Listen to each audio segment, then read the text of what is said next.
Just under 200 kilometres on the menu for today's second stage between Benidorm and Calpe, a lumpy affair with three categorised climbs, including the gruelling Alto de Puiglorença in the final 30k. Potentially, though, still one for the sprinters. There were four riders in the day's breakaway. Sander Arme, a stage winner at the Vuelta in 2017, slipping off the front with Anca Madrasso. After 50k, they were joined by Willy Schmidt and Jonathan Lastra. The leading quartet never extending their lead beyond 7 minutes because the sprint teams were marshalling the peloton. Porter Hansgrohe working hard for perhaps the fastest man on paper, their Irish champion Sam Bennett. Madrasso looking good up the first two climbs, the Spaniard picking up a maximum 8 points and on course to take the blue polka dot jersey. The gap then shrinking to under 2 minutes on the approach to the final circuit around Calpe, where past stage winners include Eddy Merckx and Chris Froome. Arme of Lotto Soudal going it alone with just over 40k to go. He held on until the intermediate sprint before being swallowed up by the chasing pack. Jumbo-Visma setting a furious pace after their woes yesterday and catching out some of the main sprinters, Bennett in particular going backwards. Well, the race was then blown apart on the Puiglorença. 3 kilometres at a punishing 9.5%. There were a group of 20 or so favourites up at the front, including Alejandro Valverde, Nairo Quintana and the race leader Miguel Angel Lopez. An elite group of 6 riders then pulled clear on the descent.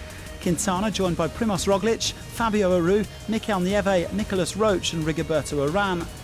It was soon evident that they were going to go all the way, the gap over the chasers easing out to nearly 30 seconds. Quintana launching his attack with 3k to go and the Colombian wouldn't be caught. The 2016 winner showing great resilience to take just his second stage win at the Vuelta, 5 seconds ahead of Roche and Roglic. The Valverde and Lopez group rolling in 37 seconds down, with second place Roche moving into the overall lead. It's really special. I didn't think I was capable of winning this kind of stage. I suppose that there's a first time for everything. It's been a great day. I think that I needed this victory, and so did the team. Well, this stage had looked like one for the fast men, or perhaps the puncher sprinters, but the GC teams had other ideas, and the riders who finished outside the top 20 today have perhaps lost any chance of overall victory. After Jumbo-Visma put the hammer down to reel in the escapees, Movistar set off fireworks in the final.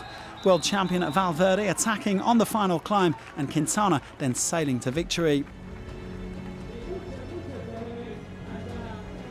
The red jersey meanwhile went to Roche, whose Sunweb team placed third in the opening team time trial. The 35-year-old leads Quintana by just 2 seconds. Urán, Nieve and overnight leader Lopez are making up the top 5.